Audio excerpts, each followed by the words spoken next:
주님께서 새날을 우리에게 허락하심을 감사드립니다. 날마다 주님의 그 크신 은혜와 사랑을 깨닫도록 도와주시고 주님의 그 크신 사랑을 받아 우리도 이 땅에서 사랑하는 삶을 살아갈 수 있도록 날마다 인도하여 주옵소서. 이 아침도 우리에게 성령의 충만함을 허락하여 주셔서 주님께서 우리의 눈도, 우리의 귀도, 우리의 입술도, 우리의 마음도, 우리의 손과 발도 주장하여 주셔서 날마다 주님께서 행하셨다고 말할 수밖에 없는 놀라운 일들을 경험케 하여 주옵소서. 감사하오며 예수님 이름으로 기도드립니다. 아멘. 오늘 말씀 마가복음 10장 1절에서 12절입니다. 마가복음 10장 1절에서 12절.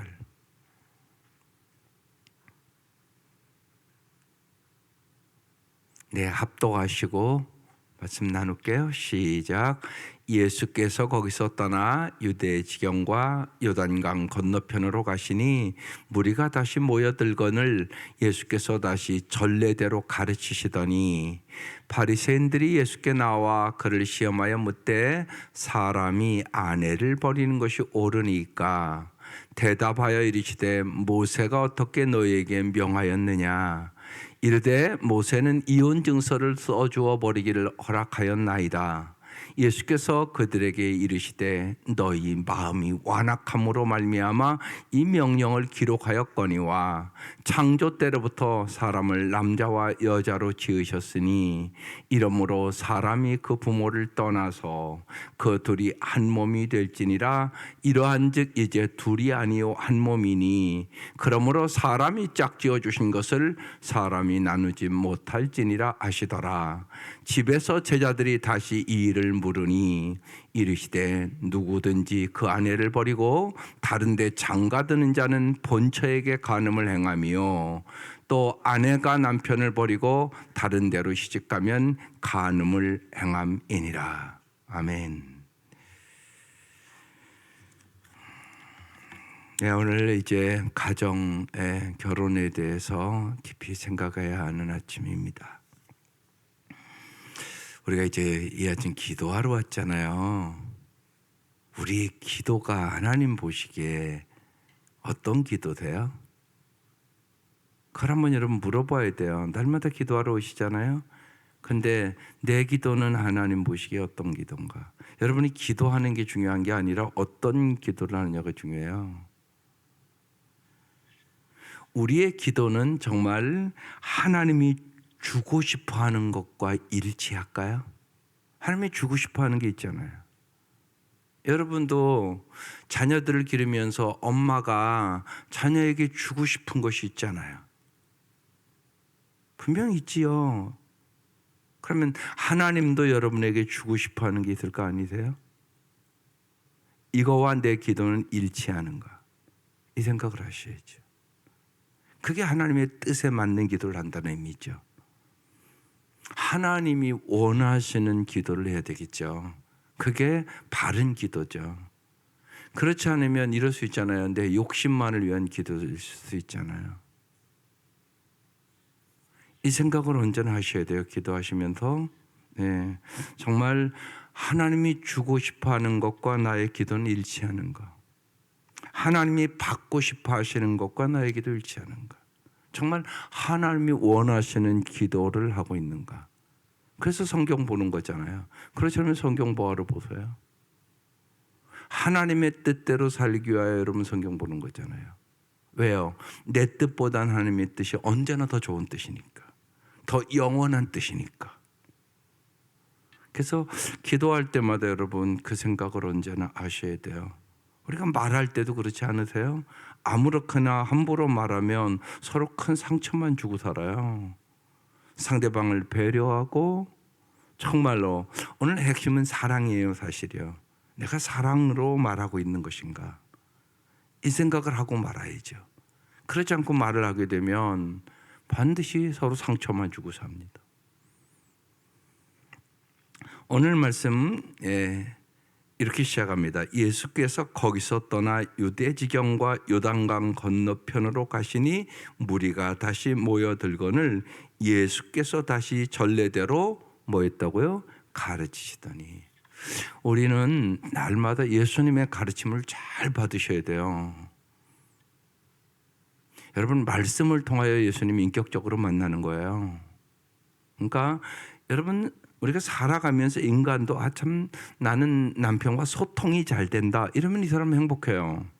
그런데 소통이 안 된다 그러면 여러분 삶이 어려워요.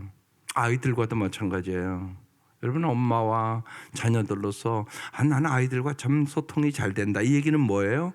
생각이 통한다는 얘기잖아요. 생각이 통해야죠. 그래야 살만 나는 거죠. 예수님과도 그래야 되는 거죠. 그래서 예수님은 가는 곳곳마다 뭐예요? 가르치세요. 내 생각을 좀 알으라는 거예요. 예수님이 내 생각. 그래서 가르치는 거죠. 네 생각은 내 생각이 너무 다르다는 거죠. 사실은. 왜 그럴 수밖에 없냐면요. 인간은요. 땅의 것만 생각해요. 예수님은 하늘나라의 일을 가르쳐 주려고 오셨어요. 그러니까 우리의 생각과 생각이 너무 모르는 거예요, 이게요. 그래서 예수님이 가는 곳마다 가르치는 거예요. 너희들 땅의 것만 생각하지 말고 먼저 하나님의 나라와 일을 구하며 너희는 하나님의 나라를 위해서 사는 사람들이야. 그래서 내가 너희들 불렀어. 하나님의 나라를 위해서 살으라고. 그래서 하나님의 나라를 생각하는 훈련을 시키는 거예요, 우리에게. 그래서 가는 곳곳마다 가르치는 거예요. 그 생각을 잊지 마세요. 하나님 왜 우리를 불렀냐? 하나님의 나라 백성으로 살으라고. 뜻이 하늘에서 이루어진 것처럼 이 땅에 하나님의 뜻을 이루도록. 그래서 부른 거죠. 이 생각이 뚜렷하셔야 돼요. 그래서 예수님 가는 곳곳마다 가르치세요. 그런데 제자들이 잘 못 알아듣죠. 왜냐하면 이 사람들은 아주 수준이 그 정도 안 되는 거예요. 땅의 것만 생각하고 살으니까. 그러니까 우리가 가정에서도 그렇잖아요. 같이 부부가 신앙생활을 잘해서 가치관이 잘 일치되면 그 가정은 행복해지는 거예요. 그런데 가치관이 달라. 생각이 달라. 그러면 같이 살아도 안 통한다 그러는 거지. 생각이 같아야 되는 거예요. 그게 중요해요. 그래서 부부가 같이 신앙생활하는 것이 그래서 중요한 거죠. 그래 행복해지니까 진짜. 생각이 안 통하는데 뭐 그렇게 행복하겠어요, 솔직히. 그래서 여기 예수님께서 이제 가르치세요. 그러니까 2절 보세요. 바리새인들이 예수께 나와 그를 시험하여 묻되 그랬어요. 예수님을 시험하면 되겠어요? 그런데 지금 시험하고 게 이제 이들이 결국은 예수를 십자가에 못 박아 죽이는 거거든요. 시험하여 묻되 사람이 아내를 버리는 것이 옳으니까 이렇게 물었어요. 저게 물어야 될 질문이에요. 그게 지금 시비 거는 거죠, 한마디로. 여러분, 아내를 버리는 것이 옳겠어요? 생각해 보시라고. 말도 안 되는 질문을 지금 하고 있는 거잖아요.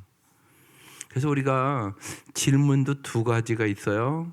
알물 위한, 내가 진짜 잘 알려고 하는 질문이 있고요. 교만한 질문이 있어요. 이 질문은 알물 위한 질문이겠어요? 교만한 질문이겠어요? 교만한 질문이죠. 네. 참 중요합니다. 네. 그러니까 예수님께서 이제 이들의 질문에 그 마음을 다 알고 계시니까 예수님을 시험하러 온 거란 말이에요. 사실 세례 요한은 헤로디아가 헤롯 안디바와 결혼하려고 이혼한 일의 부당함을 지적하다가 결국은 참수형을 당하잖아요. 목이 잘려 죽잖아요. 그걸 이 사람들이 다 알고 있어요. 그래서 지금 이제 예수를 시험하고 있는 거죠. 그러니까 예수님도 헤롯과 헤로디아의 결혼에 대하여 부정적인 발언을 하도록 지금 시험을 하고 있는 거예요. 그런데 예수님이 여기에 넘어가시나요? 3절 대답하여 이르시되 모세가 어떻게 너에게 명하였느냐 이렇게 물어보세요.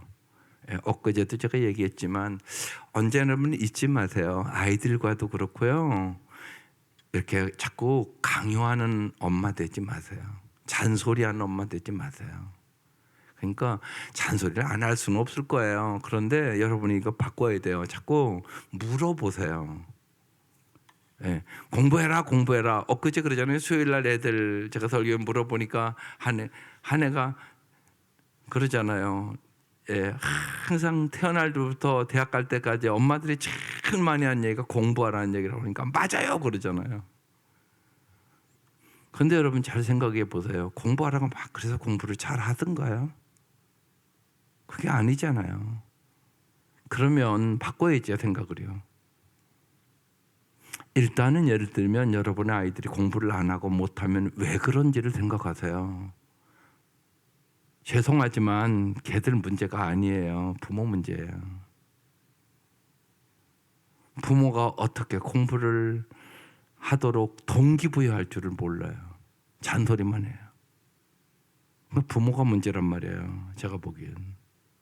그러니까 부모가 어떻게 공부를 잘할 수 있도록 도와줄 수 있을까? 어떻게 하면 저 아이들을 많이 칭찬하고 격려할 수 있을까?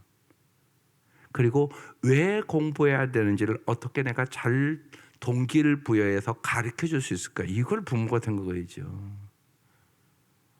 여러분도 그렇잖아요. 동기부여를 잘해야 잘할 수 있는 거잖아요. 그중에 중요한 것이 칭찬하는 일이에요. 여러분 꼭 잊지 마세요. 칭찬을 많이 하세요. 10으로 한다면 7번 칭찬하고 3번 책망하세요. 칭찬이 훨씬 많아야 돼요. 그래야 동기부여가 돼요. 그리고 그 아이가 행복해요. 일단은 행복하게 하세요. 아이들을. 그게 중요하단 말이에요. 그러기 위해서는 여러분이 행복해야 돼요. 내가 행복하지 않은 엄마 아빠는 아이들을 행복하게 할 수 있는 능력이 없어요. 그걸 여러분 잊지 마셔야 돼요. 내가 불행한데 무슨 행복을 만들겠어요. 그래서요 정말로 행복한 사람의 입에서는요 복이 나오고요 불행한 사람의 입에서는 독이 나와요. 이걸 잊지 마셔야 돼요. 그러니까 내가 행복해져야 돼요. 여러분 그래서 여러분이 행복해지는 법을 잘 배우세요. 그래서 성경 읽고 기도하는 거예요.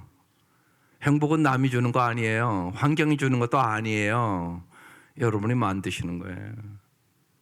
그래서 예수님께서 물어요. 모세가 어떻게 너에게 명했냐? 이렇게 물어봐요. 그러니까 꼭 물어봐요. 예수님은 언제나. 그냥 대답을 그냥 딱 주지 않으세요. 물어보세요. 그래서 일단 들어보는 거죠. 예.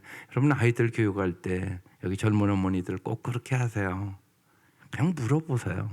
요새 공부가 안 돼? 요새 힘들어? 요새 막 짜증나는 일이 많아? 왜 그럴까? 이렇게 물어보는 거예요. 물어보는. 그럼 걔들대로 다 이유가 있어요. 이유가. 그걸 엄마가 잘 듣는 귀가 돼야 돼요. 듣는 귀. 예. 그래야 그 아이들을 지혜로운 아이들로 기를 수 있어요. 그게 참 중요해요. 여러분 잘 듣는다. 그 얘기는 뭐냐? 잘 이해할 수 있다. 이런 뜻이에요. 그죠? 잘 들어야 일단 이해하는 거잖아요. 예. 상대방의 마음을 내가 잘 안 듣고는 어떻게 이해할 수 있겠어요? 그러니까 잘 듣는, 제가 엊그제도 얘기했잖아요. 잘 보는 눈을 주세요. 잘 듣는 귀를 주세요. 잘 말할 수 있는 입을 주세요. 이거 엄청나게 중요한 기도예요. 우리가 날마다 해야 되는 기도죠. 그래서 예수님이 물어보세요. 그러니까 이르되 4절에 모세는 이혼 증서를 써주어 버리기를 허락하였나이다. 이렇게 이 바리새인들이 대답을 했어요. 예. 그러니까 이제 예수님께서 뭐라고 말씀하시는가 보세요. 5절. 예수께서 그들에게 이르시되, 같이 읽을게요. 그 다음에 중요한 얘기예요. 너희 마음이 완악함으로 말미암아 이 명령을 기록하였거니와. 그 시대에 여자는 사람 취급도 하지 않았어요. 그래서 남자들이요 쉬운 얘기로 진짜 여자들은 물건 취급을 했단 말이에요. 그러니까 지 마음에 안 들으면 버리는 거예요. 그런 정도였단 말이에요. 이거 완전히 물건 취급, 노예 취급, 이건 사람 취급도 안 했단 말이에요. 그래서 너무나 여성들이 고통을 받았어요. 그래서 이혼 증서를 써주라고 얘기를 한 거예요. 이혼하라는 얘기가 아니라 너무 고통당하는 것이 안타까워서. 그래서 예수님께서 그 이혼증서 써준 이유는 너희 마음이 완악함으로 말미암아 이 명령을 기록한 거다. 이렇게 대답을 해 주셨어요. 예, 배우자의 완악함으로 이혼의 고통을 당하는 분들이 많아졌어요, 옛날보다. 그래서 여러분 잊지 마셔야 돼요. 여러분 주위에 또 교회도 그렇고 이혼 당한 분들이 많아요. 그러니까 절대로 그런 사람들 비난하면 안 돼요. 정죄하면 안 돼요. 당신도 그 환경 가면 똑같아요. 여러분 그걸 잊지 마셔야 돼요. 언제나. 예. 다른 사람을 우리는 특별히 예수 믿는 사람으로서 함부로 비판하고 정죄하면 안 돼요. 예수님이 그러신 적이 없으세요.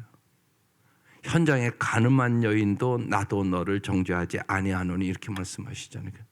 감히 우리가 어떻게 남을 비판하고 정죄해요. 그러니까 언제나 잊지 마세요. 나의 나된 것이 하나님의 은혜예요. 내가 남들보다 조금 도덕적으로 바르게 살 수 있었다. 내가 은혜 더 받은 것이다. 이렇게 생각하셔야 돼요. 내가 잘나서, 내가 똑똑해서, 무슨 내가 의지가 강해서 그 생각하면 안 돼요. 언제나 그래서 그런 세상에는 정말 고통당하고 아프고 이혼당하고 그런 분들이 많아요. 그런 분들을 껴안고 위로하고 격려의 사람이 돼야 돼요. 그게 그리스도인이에요. 그게 은혜 받은 사람들의 삶이에요. 이게 은혜를 깨달은 사람들이에요. 언제나 그걸 잊지 마셔야 돼요. 그러나 여러분 꼭 오해하지 말아야 될 것은 목사님 여기서 설교할 때 그런 마음 항상 있지만 이혼하라고 설교할 수는 없어요. 그죠? 이혼하지 말라고 설교를 할 수밖에 없어요. 그건 잘 이해를 하셔야 돼요. 정죄하려고 그러는 게 아니에요. 더 행복한 길을 가르쳐 주려고 그러는 거죠. 여러분 살아보면 이혼하고 싶을 때가 왜 없겠어요. 한두 번이 아니죠. 그죠 우리 권사님들. 목사님 그때마다 이혼했으면 100번도 더 이혼했을까요? 그러시지. 그렇죠. 그러나 하나님의 말씀을 붙들고 우리가 살아가는 거죠. 그래서 주님이 이렇게 말씀하세요. 6절 창조 때로부터 사람을 남자와 여자로 지으셨어요. 그죠? 그러면서 이러므로 사람이 그 부모를 떠나서 그들이 한 몸이 될지니라. 이게 결혼의 정의예요. 결혼의 정의. 방송실 빨리빨리 넘겨주시면 고맙겠는데요. 창조로부터 사람을 남자 여자로 지었어요. 창세기는 이렇게 얘기해요. 이제 조금 좀 넓게 말씀을 나눌게요. 사람이 독처하는 것이 좋지 못하니. 왜냐하면요 결혼 안 하려고 하는 사람이 요새 너무나 많아요. 그 이제 심각한 문제예요. 이 나라 이게요. 그리고 안 낳잖아요. 그래서 정말 아주 심각한 지금 지경에 이르렀어요 우리가. 그런데 성경은 독처하는 것이 좋지 못하다고 얘기를 하세요. 그런데요 성경대로 살아야 아름다운 삶을 살아요. 그건 여러분이 믿으세요. 하나님 말씀대로 살아야 잘 사는 거예요. 혼자 잘 사는 게 아니라고 성경은 얘기하고 있다고요. 그래서 잘 결혼을 하도록 도와주셔야 돼요. 그래서 남자와 여자를 지으셨으니. 또 요새 이 동성연애가 이게 보통 문제가 아니에요. 이게 지금 완전히 미국은 막 다 그런 게 무너졌고 이게 한국도 지금 이번 주인가 동성연애 세미나 하네요. 이게 엄청나게 심각해졌어요. 여러분 성경을 꼭 붙잡아야 돼요. 성경 말씀이 진리예요. 세상에 타협하면 안 돼요. 그래서 남자와 여자를 지으셨죠. 그리고 이러므로 이제 이게 결혼의 정의예요. 사람이 그 부모를 떠나서 결혼시키면 영적으로, 정신적으로, 육체적으로 이제 부모를 떠나는 거예요. 여러분 이게 참 중요해요. 그러니까 부모는요 잘 부모를 떠나는 훈련을 시켜야 돼요.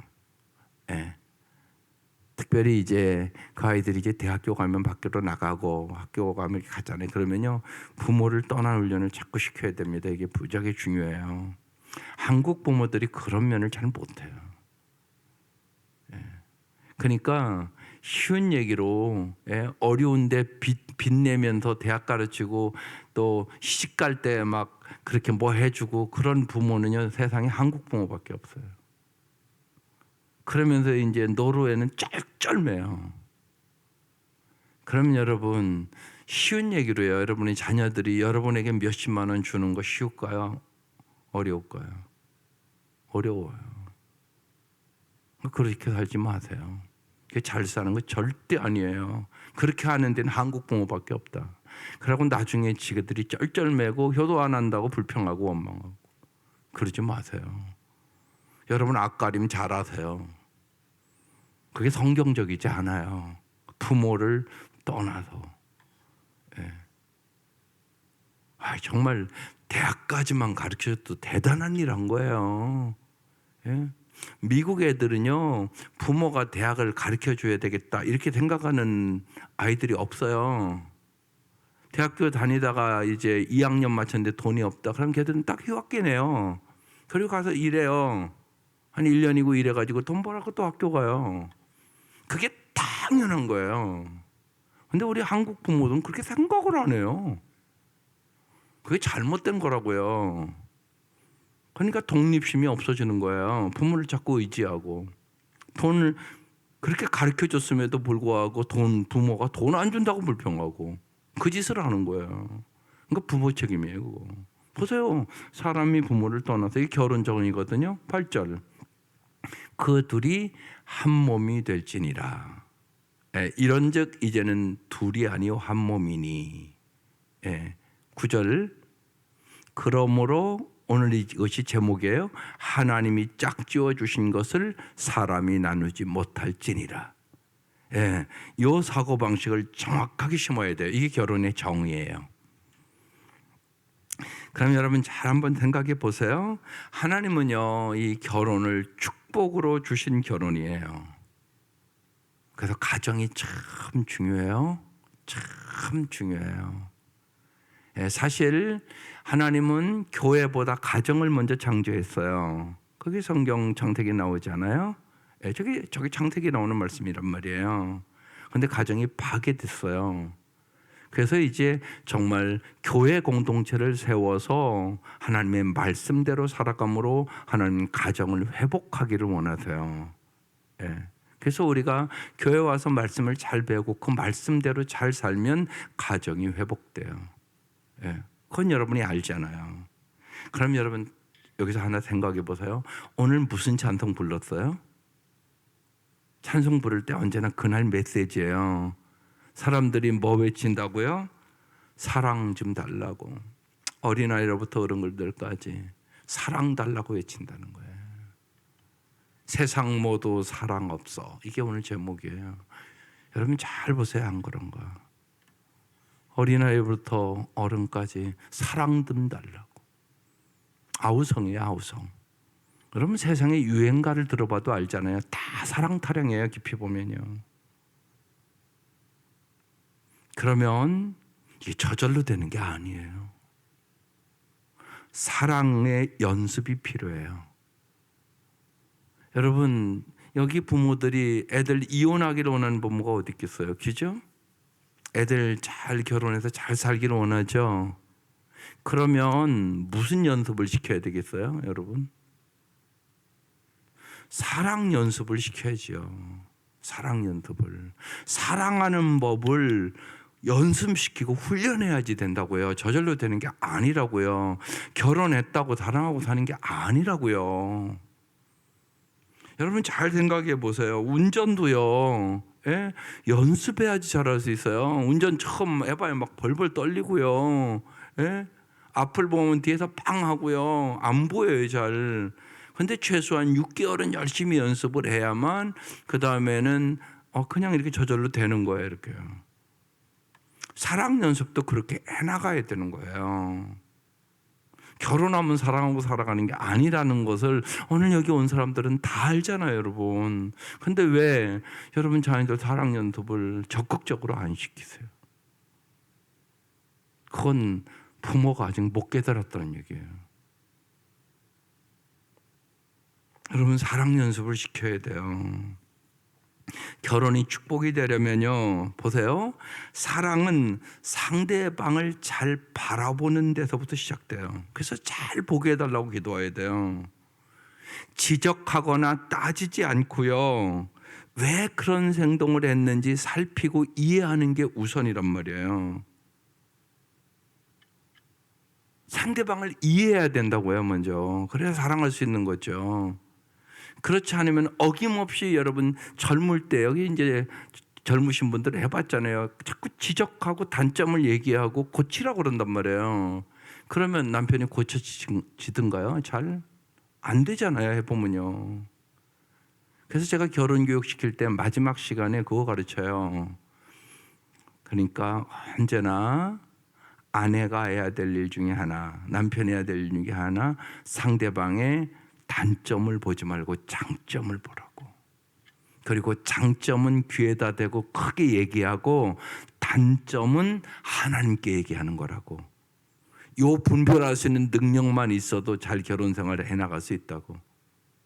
장점은 크게 말해주고 단점은 남편에게 하는 게 아니라고, 아내에게 얘기하는 게 아니라고, 하나님께 얘기하는 거라고. 이 분별력을 가지라고. 당신은 당신 마음도 못 고친다고. 고치시는 분은 하나님이라고. 그러면서 제가 그래요. 텔레비 고장나면 고칠 줄 아세요? 그럼 거의 다 모른다고 그래요. 그럼 어디 가죠? 서비스하러 가잖아요. 금성으로 뭐 삼성으로. 예? 똑같은 거라고. 하나님 서비스 받으라고.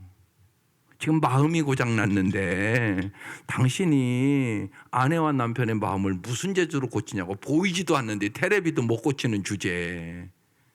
그렇죠? 여러분도 텔레비 고장나면 못 고치잖아. 근데 어떻게 마음이 고장나는데 고쳐. 모든 더럽고 취한 건 마음에서 나오는 건데.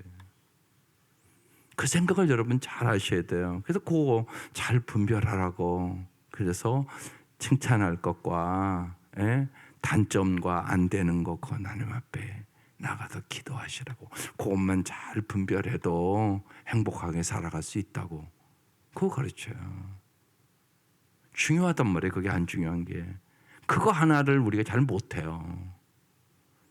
그래서 상대방을 자꾸 이해하는 것을 배우는 거, 이게 사랑의 방식이에요. 여러분 사랑이 뭐냐고 이렇게 물어보면요, 젊은 애들 대답을 못해요. 올바르게. 고린도전서 13장으로 대답을 할 줄 아셔야 되잖아요. 사랑이 뭐냐 정확하게 정의를 내려놓거든요. 사랑은 오래 참고 사랑은 온유하며, 이렇게 시작된단 말이에요. 그러니까 사랑은 온유하게 참고 기다려주는 거란 말이에요. 그래서요, 사랑은 저절로 되는 거 아니에요. 훈련으로 되는 거예요. 그래서 사랑의 기술이라고 에릭 프롬이 얘기하는 거예요. 기술이다, 기술. 기술이 저절로 되는 게 어디 있어요, 세상에? 연습해야 돼요. 음식 하나 하는 것도 기술이잖아요. 음식을 잘 만들고 맛있게 만드는 사람이 있고요, 맛없게 만드는 사람이 있어요. 그런데 생각해 보세요. 여러분 주부가 음식을 맛없게 만들면 나만 고생하는 거 아니에요. 열심히 일을 하고도 맛없으면요, 식구들도 다 고생이잖아요, 솔직히요. 맛없는 거 먹는 게 고생 아니세요? 그러니까 맛있게 하도록 노력해야죠. 그래야 나도 행복하고. 음식을 하니까 맛있다, 그래야 보람이 있지. 아이고 작은 맛이 없어, 그럼 무슨 보람이 있겠어요? 생각해 보세요. 사랑도 똑같은 거란 말이에요. 그러니까 사랑하는 법을 배우셔야 돼요. 그래서 여러분 자꾸 여러분 이런 건 암송해야 돼요. 제가 수없이 써놓고 했던 거예요. 밑에도 지금 아직도 밑에 주방 가면 써 있어요. 아베 피에르, 삶이란 사랑하기 위해 주어진 얼마간의 자유시간이다. 삶이란 사랑하기 위해 주어진 얼마간의 자유시간이다. 그러니까 남은 인생 뭐하고 살으라고요? 사랑하고 살아야 아름다운 삶을 살아갈 수 있다고 얘기하는 거예요. 그 생각을 날마다 하고 살아야 돼요. 그 생각을 안 하고 산단 말이에요, 여러분이요. 오늘 어떻게 하면 좀 더 사랑하고 살아갈 수 있을까? 우리 아이들을 어떻게 하면 내가 더 사랑해 줄 수 있을까? 내 남편을 어떻게 좀 사랑하고 살아갈 수 있을까? 이 생각을 하고 살아야 된단 말이에요. 그런 생각을 안 하고 살면 똑같이 똑같이 산단 말이에요. 그러니까 안 행복하죠. 그러니까 그 얘기하는 거예요. 내가 변화해야 되는 거예요. 내가. 행복은 남이 주는 게 아니에요. 남편이 줄 거라고 착각하지 마세요. 내가 만들어 가는 거예요. 내가 성숙하고요. 내가 이번 주 주보 목회자 코너 잘 읽어보세요. 내가 날마다 기쁨 게임을 해야 돼요. 기쁨 게임. 어려운 중에도 기쁨을 발견하는 거. 주님이 성경에 항상 기뻐하라고 얘기하잖아요. 그러니까 기쁨을 발견하는 법을 배워야 되는 거예요. 똑같은 환경 속에서도 범사에 감사하고 항상 기뻐하고 살아가는 사람이 있는가 하면 범사에 불평하고 언제나 짜증내며 사는 사람이 있단 말이에요. 그 사람이 어떻게 행복해요? 나에게 문제가 있는 거란 말이에요. 내가 성숙이 안 된 거예요. 환경에 왔다 갔다 하고 사람 조그만 말에 뭐 자꾸 상처받았다고 그러고 마음이 막 상한다고 그러고 언제까지 그렇게 살려고요? 그 사람은 행복을 만드는 법을 모르는 거야 아직. 행복을 만드는 법을 배우는 게 신앙생활이에요. 항상 기뻐하는 법을 배우는 거예요. 범사에 감사하는 법을 배우는 거예요. 염려와 근심이 없는 사람이 어디 있어요? 염려와 근심을 기도로 주님 앞에 맡기는 법을 배우는 거예요. 정말 어제 얘기한 것처럼 의탁의 기도를 하는 법을 배우는 거죠. 그래야 내가 자유함을 얻게 되는 거죠. 그래서 예수님 때문에 행복하다. 이 말이 무슨 말인가를 진짜 깨달아야 되는 거예요. 여러분 예수님 때문에 행복하세요. 그게 예수 믿는 거잖아요. 진짜 예수가 내 안에 있어서 내 마음을 다 알아주니까, 내가 얘기하면 들어주시니까 예수님 때문에 행복한 거라고요. 진짜. 환경을 얼마나 변화해 행복하겠어요? 돈을 얼마나 가져야 행복하겠어요? 끊임없이 인간은요 욕심이 잉태해가지고 조금 더 끊임없이 조금 더거든요. 그게 인간의 탐욕이에요. 그러니까 탐욕은 우상숭배다 이렇게 얘기해요. 성경은. 자족할 수 있는 은혜를 받으셔야죠. 어떠한 형편에 있든지 내가 자족하는 비결을 배웠노라. 이래야 항상 기뻐할 수 있지 않겠어요? 그것을 가르쳐 주는 거예요. 이 사랑 훈련을 해나가는 거예요. 사랑은요 또 다른 사랑을 반드시 낳아요. 그래서 우리가 사랑의 순환 열차가 돼야 되는 거죠. 그래서 사랑하는 힘을 길러야 돼요. 여러분의 자녀들에게도 이 사랑하는 힘을 길러줘야 되는 거예요. 부모가. 사랑이 뭔가, 어떻게 하는 것이 사랑하는 건가. 좋은 배우자 만나기만 위해서 기도하지 말고 내 아들, 딸들이 사랑할 수 있는 힘을 갖게 해달라고 기도하는 게 우선이에요. 사랑할 수 있는 힘이 없는데 결혼하면 뭐가 행복해지겠어요? 생각해 보세요. 그러니까 그 생각을 하셔야 되는 거죠. 사랑할 수 있는 사랑의 기술을, 사랑의 힘을 기르는 거예요. 에릭 프롬이 그래서 유명한 얘기했어요. 사랑한다는 것은 단순한 열정이 아닙니다. 그건 하나의 결정이고 판단이고 약속이라고 그랬어요. 평소에 사랑의 연습을 하지 않으면 여러분 좋은 사람을 만나기가 어려워요. 근데 내가 사랑의 연습이 잘 돼 있잖아요. 그러면요 부족한 사람도 변화시켜요. 그래서 행복한 가정을 만들 수 있는 능력이 생기는 거예요. 여러분 결혼해 보면 알죠. 내 마음에 꼭 드는 사람이 어디 있어요? 세상에 없어요. 그건 착각이에요. 예수님 같으면 여러분 마음에 꼭 들겠어요? 아니잖아요. 예수님은 온전하신 분인데 그 생각을 해보시란 말이에요. 그래서 정말 평소에 사랑 연습을 하지 않으면서 좋은 사람을 만나기를 기대해서는 안 돼요. 그래서 사랑하는 힘을 키우셔야 돼요. 여러분 사랑하는 힘을 키운다는 게 뭘까요? 그게 이렇게 연결이 딱 되는 건데요. 감사하는 연습 키우세요. 계속 끊임없이 감사하라고 얘기하는 거예요. 감사는 세 가지. 어떤 감사예요? 첫 번째, 하나님께 감사. 모든 거 하나님 주신 거니까. 날마다 정말 숨 쉬는 것도 하나님의 은혜니까. 그 다음에 일상의 감사를 날마다 하세요. 일상에. 일상의 감사. 병원 가보면 금방 아는 거잖아요. 여러분. 하루 안 아프게 사는 것만도 얼마나 감사한 일인지. 그죠? 그래서 일상에 평범한 게 평범한 거 아니에요. 일상의 감사. 또 꼭 배우자에 대한 감사거리를 찾으세요. 특별히 못마땅한 것이만 사람은 감사거리를 꼭 찾으셔야 행복해져요. 예, 세 가지 날마다 하는 거예요. 하나님께 감사, 일상의 감사, 무슨 감사? 배우자에게 감사. 예, 그래 여러분 가정이 행복해지고요. 여기서 사랑의 힘이 길러져요. 예, 그래서 감사하는 연습을 하셔야 돼요. 또 금방 얘기한 것처럼 어려움 속에서도 의미를 발견하고 기쁨 찾기. 어려움 속에 기뻐할 수 있는 능력이에요, 이게요.